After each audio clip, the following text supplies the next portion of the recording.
Welcome back to War Thunder and welcome to the tank review of the T-10M, which is the last, final and in my opinion ultimate Soviet heavy tank. It combines a very good mobility with a very good gun and overall really great armor. And I will give you a full rundown about the statistics and compare it to its main opponents on the battlefield, together with a huge amount of tips and tricks, not just how to make this tank work, but also how to take it out effectively on the battlefield if you have no interest of playing this tank. The T-10M in the current state of the game is the last top tier heavy tank that I need to cover. I covered already the Mouse, the Conqueror and also the M103 together with some lower tiered heavy tanks, and the T-10M is kind of special as it is in my opinion the very best heavy tank that there is in the game in regards of how the meta of the game works. The T-10M and I have quite a history, and I have to say, when I got first my hands on this tank, I just refused to play it. In my opinion, it was borderline overpowered, and I really did the mistake of not playing it in order to learn how you can take it out effectively on the battlefield. The first real combat issues I had when I played the Mouse again for the tank review and also did the grind for another German top tier heavy tank, and then I had to deal with the T-10M on a regular basis, and I shortly figured out a lot of tips and tricks how to deal with it. On the other hand, when I played the T-10M, I was just astonished how good this tank performs.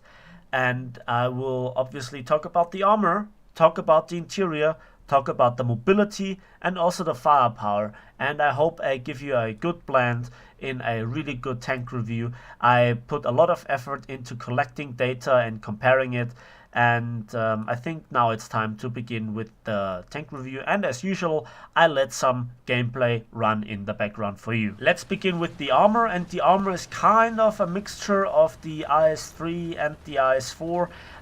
Especially from the IS-3 we see on the hull this pike nose design, 3 armor plates welded together to a very sharp frontal ending.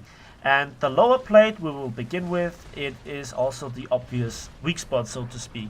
120 millimeters of thickness at a 49-degree angle. The effective thickness ranges from just over 200 millimeters up to, depending on the angle, 130 millimeter. This is the part where the most of your opponents will go through with a decent kind of gun. The British 20-pounder will go through, the Yak Tiger and the Mouse will go through even with the stock shell, and also the 10.5 centimeter King Tiger, but just with the upgraded shell. Also the Leopard's APDS finally gets reliable and again can go through there. And it is below 150 millimeters, so you can penetrate here with hash as well, and there is no spaced armor. The same goes for the upper hull, but we have a much steeper angle of 57 degrees with the same thickness, but the effective thickness goes up from 264 millimeters up to 270 at the edges, and here at the very edges, just below the turret, 300 millimeters, but it is also very symmetrical, so the same goes for the other side. Then we have this area here around the driver's hatch, and this is a very tricky area. First of all, we have this angular shaped area here with 60 millimeters, and despite patch 1.63 changing a little bit with the 30% caliber rule, which I mentioned numerous times, you very often can't penetrate here. When you hit this 40 millimeters, you can penetrate, but again the angle is very steep at nearly 80 degrees, so it is taking your chances. Okay, you also might hit the turret ring here, but even the upper part is not that much angled, just at 50 degrees with a thickness of 80 millimeters. Effective thickness goes up to 130 millimeters, and if you hit a little bit below there, It's kind of difficult to get there, but then you have much deeper angles. Now, before we go to the turret armor, because that's a story of itself, let's talk about the side armor. And the side armor is a very interesting story. You have 80 millimeters of side armor. That is basically the same thickness as on the Soviet high-tier medium tanks from the T-44 onwards, which is really good for a medium. It's also the same as, for example, on the Germans, and is so much better than, for example, on the M103 or the Conqueror. And we can see that behind the tracks, the 80 millimeters is flat. So if you shoot between the tracks, you can penetrate it relatively easy with a normal gun at this battle rating. But above the tracks, it goes into a very steep angle of 64 degrees, and the effective thickness, well, it exceeds 200 millimeters partially. But it's quite difficult to actually go there. So this is no wonder why you can bounce here even with the Jagdtiger's gun, or even APDS disappears. Another reason why APDS heat and APH heat disappears is the spaced armor part here. It's just 4 millimeters thick, but there are numerous sections interlocked with each other. And I don't know at this point, you know, we have to ask the developers how it's exactly calculated, but this is like a black hole, like a big void where shells just go to the other side, I guess. And talking about the other side, the upper part of the hull is also 120 millimeters. Seems like an extension of the frontal plate. Very steep angle at 50 degrees for side armor. Effective thickness just short of 180 millimeters. And you still can penetrate there with hash, but as long as you, but when you hit this spaced armor, the effect of hash just simply disappears. Then the rear of the tank is much thinner, just 65 millimeters. We have some structural steel here and some additional tracks. The upper part is 50 millimeters but heavily angled, so effective thickness just short of 80 millimeters. And let's talk about the top of the tank. It is 30 millimeters thick. Okay, let's zoom out a little bit. It is 30 millimeters thick everywhere, also on the turret area here, and that actually has an overlay with the existing 40 millimeters and 60 millimeters, so this explains why shells don't go through there. They have to deal with numerous armor layouts on the driver's hatch there. So this is also pretty hidden. And while 30 millimeters overall protect you from low to mid caliber airplane guns, you are not safe from German 30 millimeter or from a very steep angle. Even Aden cannons or Hispanos might go through, but that's not the weak spot from the top. It's this one, those exhaust pipes just on the edges of the engine deck. They're just 5 millimeters thick, and I couldn't see any armor below that. So even machine gun rounds might go through and set the engine on fire.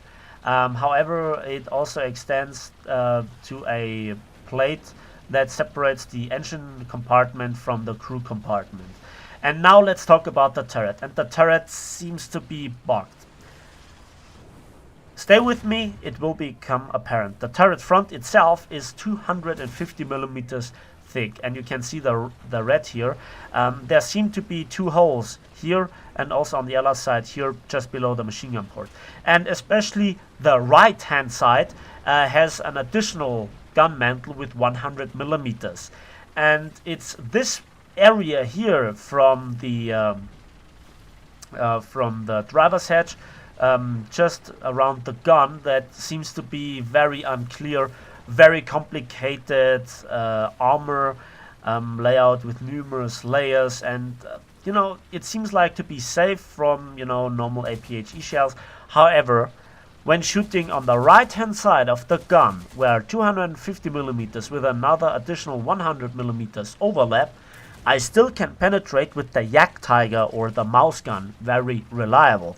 I also managed to circle in a few shells right here in this area, but I have no idea how they got through, because it was with the Patton's 170mm penetrating APHE shell. And on other occasions I just bounced with heat, hash doesn't go through, APDS just disappears somewhere. It's really strange. The cheeks of the turret are extremely well angled, and because of natural thickness of 190mm, you just can't go through there. Even some ATGMs don't manage to go through there when aimed sloppily. And the sight is also 157mm, which is very convenient, as it will not stop very big shells, of course, but it will stop hash, because hash has 150mm of penetration, so just keep that in mind. But it is here on the top of the turret. Granted, a lot of angling going on, but this is the target area for hash. And when we think about this from a hash perspective, hitting area, non-hitting area, hitting area, non-hitting area, hitting area, and non-hitting area mix, because when you hit the tracks or the structural steel, the hash effect is gone as well.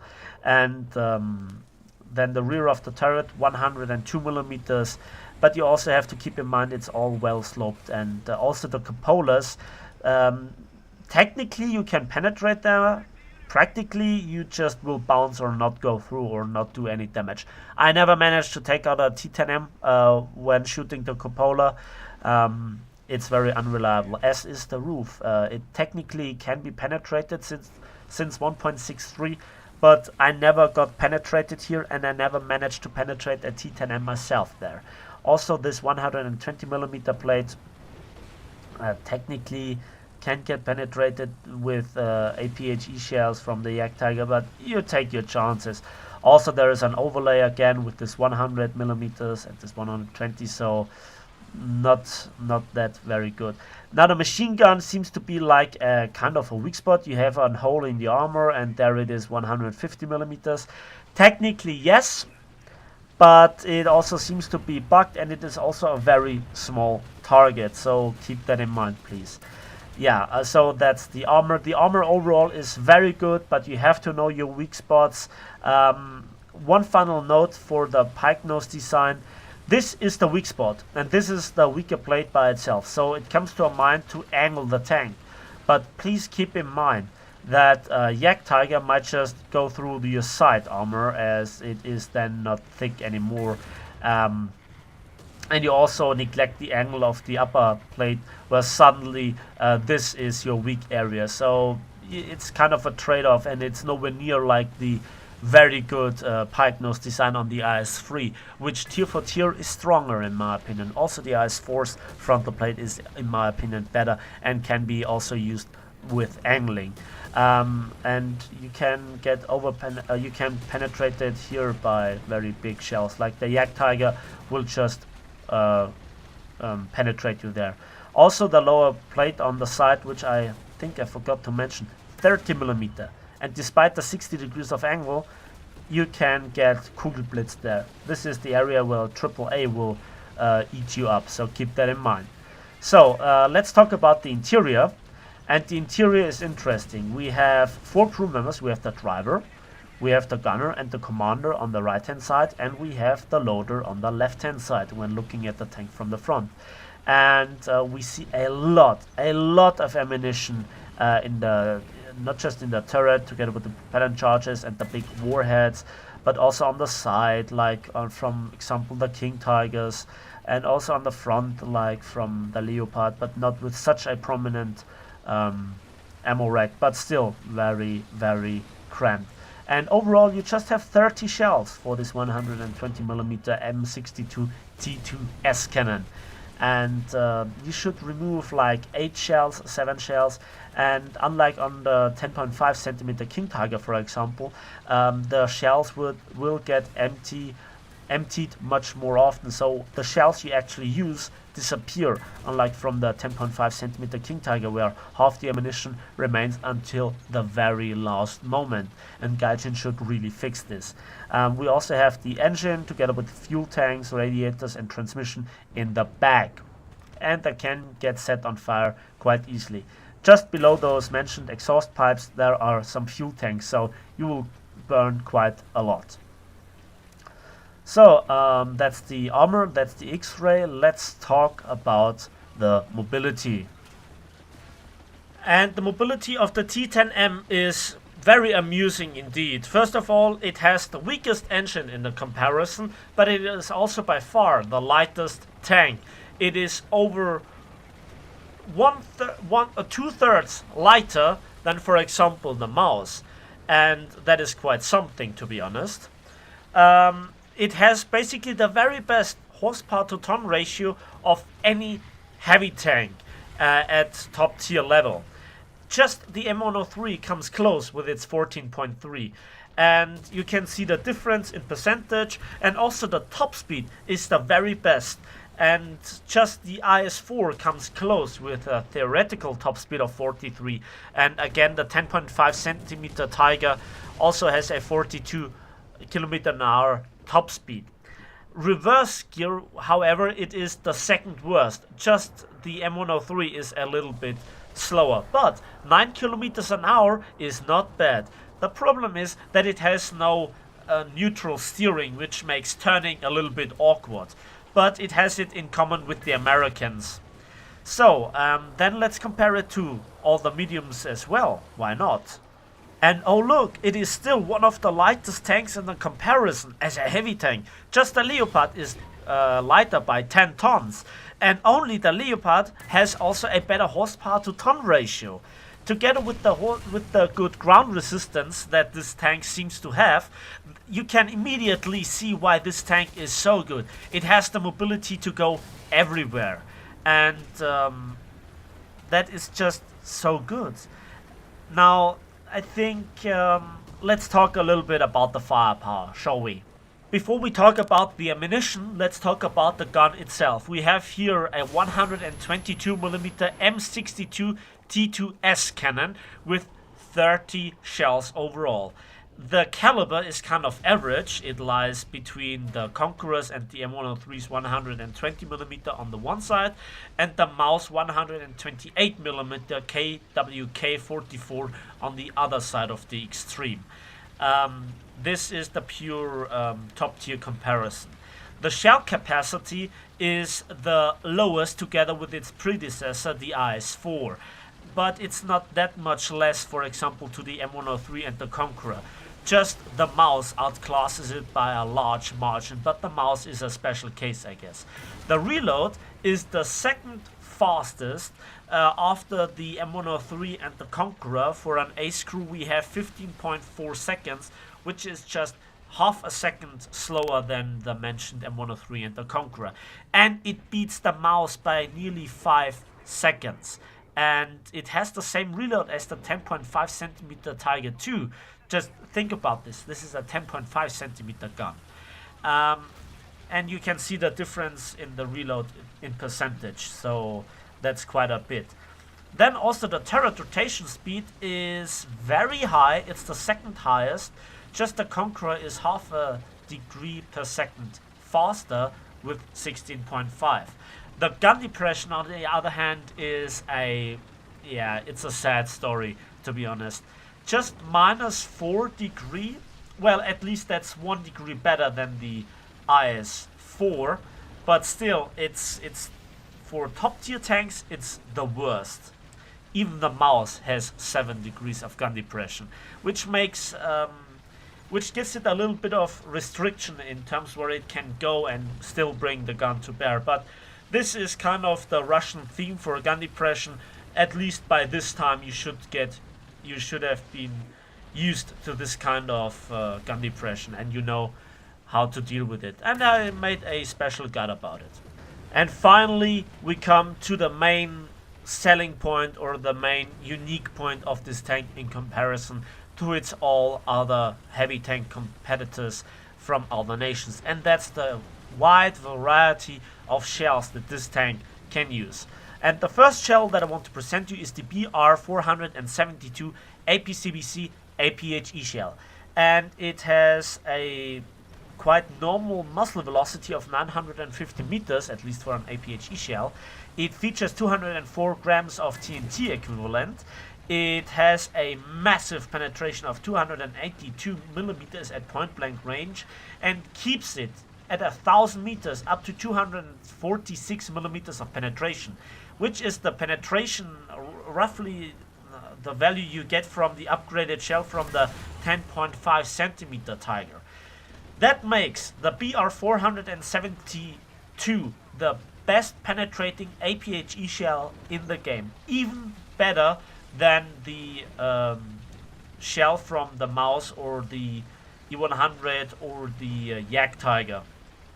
And 204 grams is the lowest amount of TNT compared to all other APHE shells.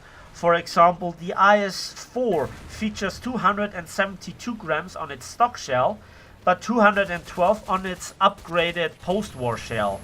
And the 10.5 centimeter King Tiger features 343 grams of TNT equivalent.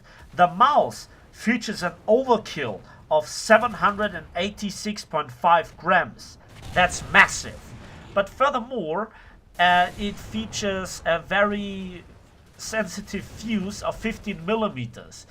That is good enough to go through obstacles and even thin walls, but still, ignite when facing, for example, very thinly armored tanks from the side, such as AAA. Whereas with the 10.5 centimeter King Tiger or the Mouse APHE, you actually generate over penetrations where the APHE shells act like AP shells. You don't have this with the T-10M, at least in my experience. The next stock shell you get is the high explosive OF472 shell, and it features a penetration value of 35 millimeters against all distances and against all angles. It's down to the high explosive TNT equivalent that actually does the penetration, so it's chemical based. Now, while it is a relatively good HE shell, it is nothing spectacular amongst the heavy tanks. In fact, it is the worst. The M103 has 39 millimeters and an armor piercing component. I have not figured out what is so special about the HE shell on the M103, but it kind of is. The Mouse and the IS-4 both feature 36 millimeters penetration, and the Conqueror features Hash with 150 millimeters of penetration, so that is a different league indeed. The first shell you can research is the 3BM11 APDS round. It features one of the highest muzzle velocities in the game with 1620 meters, and it features a penetration of 339 millimeters at point blank range. This is effectively better than the APDS of, for example, the Leopard and the M60, but the M60A1 gets closer with its with its 321 millimeters of penetration, but this shell is not as good in terms of raw penetration than the Conqueror's APDS shell, despite it being faster. But the Conqueror's APDS shell is heavier, so that explains the difference. Overall, I never used this shell, and it is not down to the price of 1000 silver lines. It's just that I don't need it. When you have the APHE shell, you have basically all you need. And so this shell is a good addition if you really want to do long range sniping, because the high muzzle velocity gives it a really good trajectory, making it easy to aim. And Michael Boom actually demonstrated it when he shot me down in a custom battle when I was in the dark at, like, I don't know, 3 kilometers, 3.5 kilometers. I will see if I can give you the link in the video description below. The stock shell is quite difficult to aim due to the massive zoom, but you have to get used to it. Overall, this shell gives a lot of opportunity, and it basically gives you the firepower, at least from pure AP shell perspective of the Conqueror. And now we get to the final shell, and that is the 3BK9 Heat FS shell. It has a rather slow muzzle velocity of just 920 meters per second, making it slower than the APHE shell, but it has 400 millimeters of penetration at all distances, and it also performs really well against sloped armor. And let's compare it to the M103's Heat FS shell, which has a higher muzzle velocity by nearly 200 meters per second over 200 meters per second faster, so it's easier to aim, but it has less penetration. 400 millimeters is the second highest penetration for a Heat FS shell in the game for a tank, not counting ATGMs here. It's just beaten by the T-62's Heat FS shell with around 440 millimeters, if I'm not mistaken. But the M103, its direct competitor, just has a heat shell with 380 millimeters. Now that's not the difference. The difference to the M103 is that you also have the opportunity to switch back to a PHE, which has much more damaging effect once penetrating the enemy tank. You also could use APDS when you're in an urban environment. You need the penetration and you need to go through obstacles, for example. And so this gives this tank quite a unique variety of shells for a heavy tank, especially top tier. There is one final thing to know about the firepower of the T-10M. The T-10M, together with the Soviet tank destroyer, the Su-122-54, those two tanks are the only two tanks having access to those 14.5 millimeter KPVT machine guns. And they are extremely powerful. They have extremely high penetration values for machine guns. And I guess it's down to the ammunition type. One of them is the APIC, armor-piercing incendiary bullet with Cermet core. That gives it the capability of penetrating a Leopard and a lot of AAAs from the side up to nearly 500 meters. And they are very strong against aircrafts as well once you have the opportunity. One is coaxial and one is commanded by the commander, and so when the commander gets taken out, you obviously use the ability to use all two. And they have one more restriction. They have just access to 450 rounds, and furthermore they just have 50 round belts. That means you just have to work with rather slow bursts. But as I mentioned, they are relatively effective. So that gives this tank a very, very unique arrangement of firepower. It basically combines all the good things from all the other tanks in one tank. And let's just summarize. The only two limiting factors are the gun depression and basically the limited amount of ammunition that you can take with you. But overall, all you need to be effective in the battle is the APHE shell. And finally, we are on Kursk, and this is realistic battle. And just look at the speed.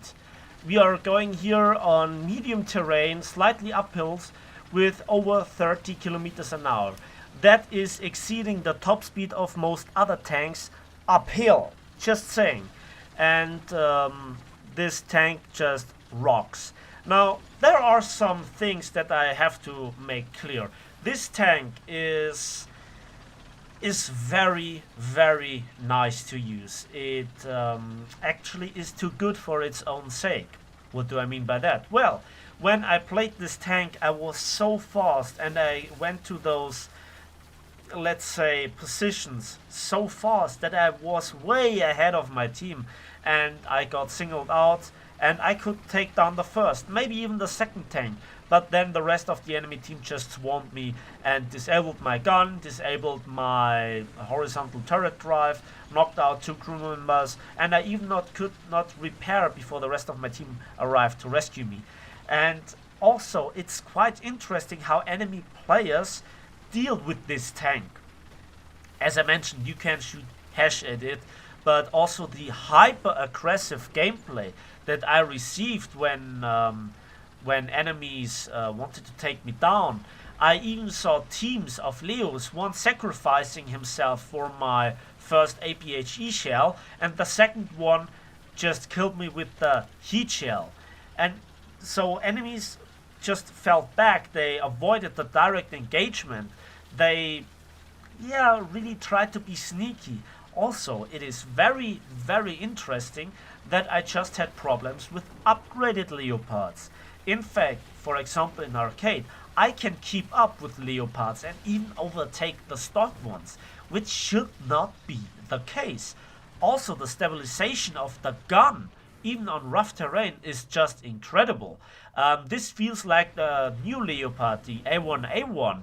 It doesn't feel like the for example, a 10.5 centimeter King Tiger that has massive stabilization problems with its 10.5 centimeter gun.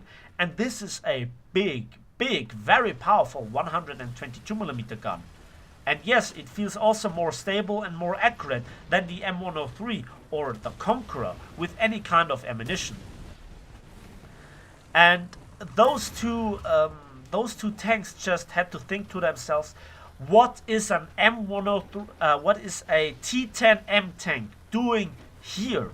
I'm between the front line and the enemy spawn already. This is an insane amount of mobility for a heavy tank. And the first few battles that I just played to get a grips on them were actually the most successful ones.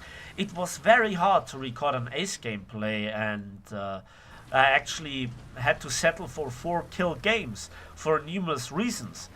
I was always in the wrong position. I was always playing wrongly for the flow of the battle. There were numerous occasions where I got kill assists that should have been my kill, but they were kill stealed, and they were just fallen to the rest of my team, because Russian teams push very aggressively overall. You just have to not be the spearhead, and then you have a good game. But to stay back would deny one of this tank's main advantages, the massive amount of mobility that it offers you. On the other hand, then you're a lone wolf, and then you're on a 1 versus 1. And while this tank has good armor and really, good mobility and firepower, overall a very good tank, as I just demonstrated, I just bounced a heat shell from an M47, and I one-shot him in return. This is with the stock ammunition, and he went through 1 APHE grind, 2 APCR grinds to get now a heat FS shell, and he didn't go through my armor. And this is the reward in return. I one-shot him with the stock shell. It can be very frustrating to deal with the T-10M, and there is so much hate towards this tank. And to be honest, this tank plays in a different league. It has the stock penetration of the M103, but it has a high explosive filling comparable with the IS-4 shell. And that is way too much for enemy opponent to survive it in most case scenarios, unless you put in a very unlucky shot.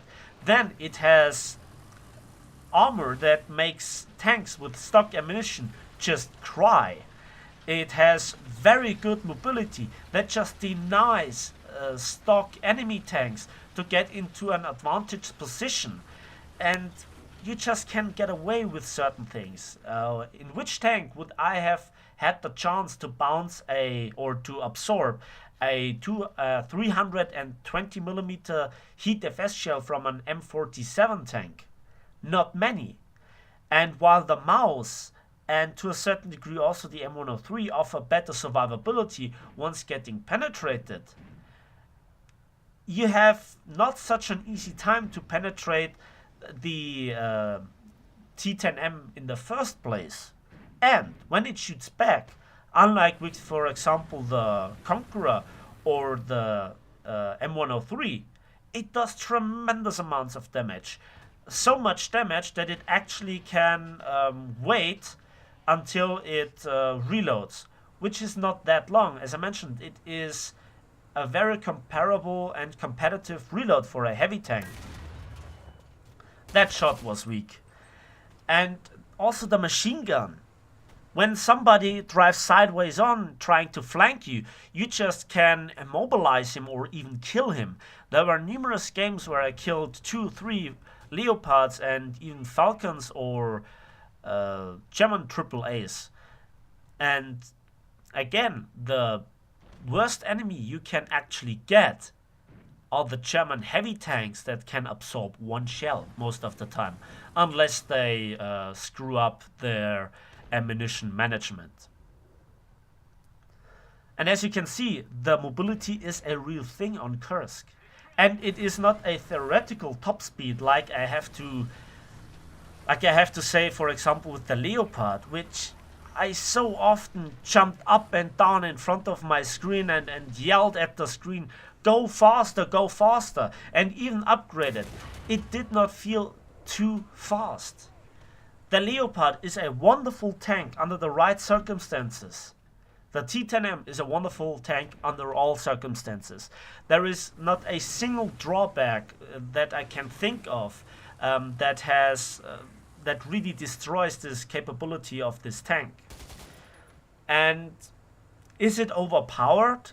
Well, it seems a little bit unfair that the Russians, first of all, get 3 tier 4 heavy tanks, whereas the Germans just get 2, the Americans just get 2 of one is more or less, to be honest, a tier 4 heavy tank, and the M103 struggles a little bit, but overall is still an enjoyable tank. But the Conqueror is really not that great, and the Carnarvon before the Conqueror feels more like a slow medium tank. So the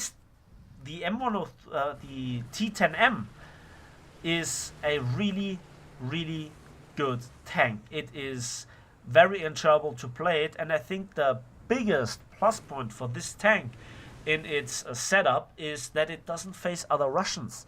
This tank might struggle against T-54s that also can bounce the APHE shell, whereas you can practically snipe all other medium tanks from all other nations through the front plate or the turret.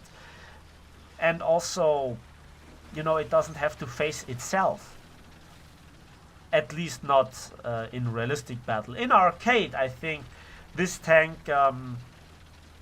has basically, how should I say it? It has a harder time with the stock shell in arcade than it has in realistic. As I mentioned, because it doesn't face other Russian tanks in realistic, which makes this tank a very enjoyable realistic tank. And look at the speed. This feels like in arcade.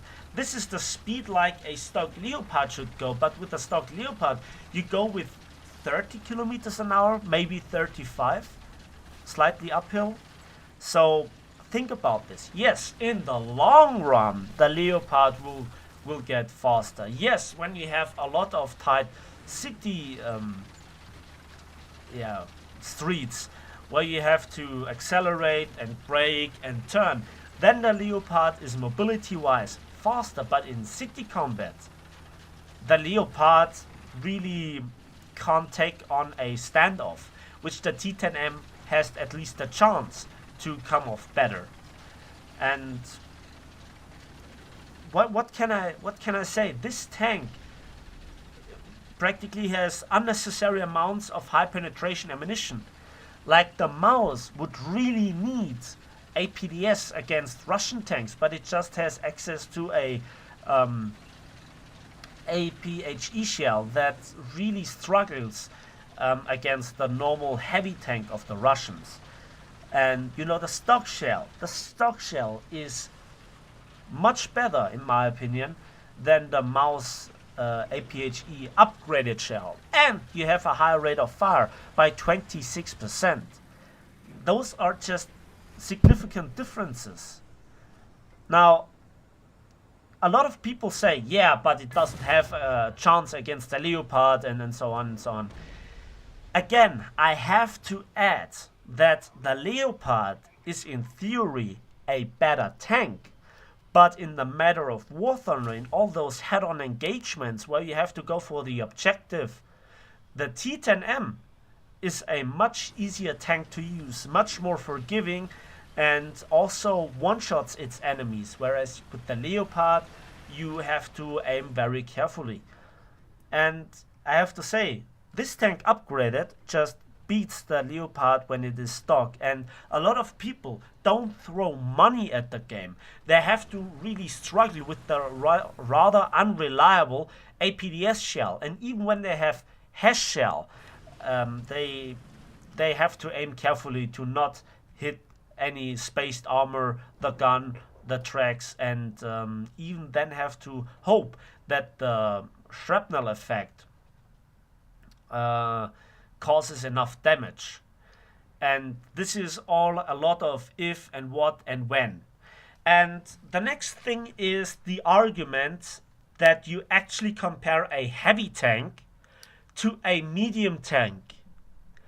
And so I really began to like the Leopard.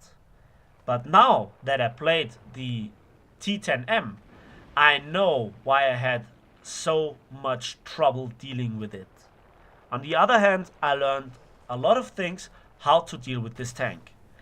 Disabling the gun, trying to shot trap him with high caliber shells, or try to go through the right hand side of the gun mantle with high caliber solid shells or APHE shells. Those are the weak spots. Or the lower plate if he is straight on to you. When he angles, try to shoot the plate that is angled towards you. So those are basically the tips and tricks that I can give you. I hope you enjoyed this tank review. I know it's been a lengthy one again, but there was a lot of comparison and a lot of things to mention and to say my opinion. So that's the T-10M, Russian's finest top tier tank.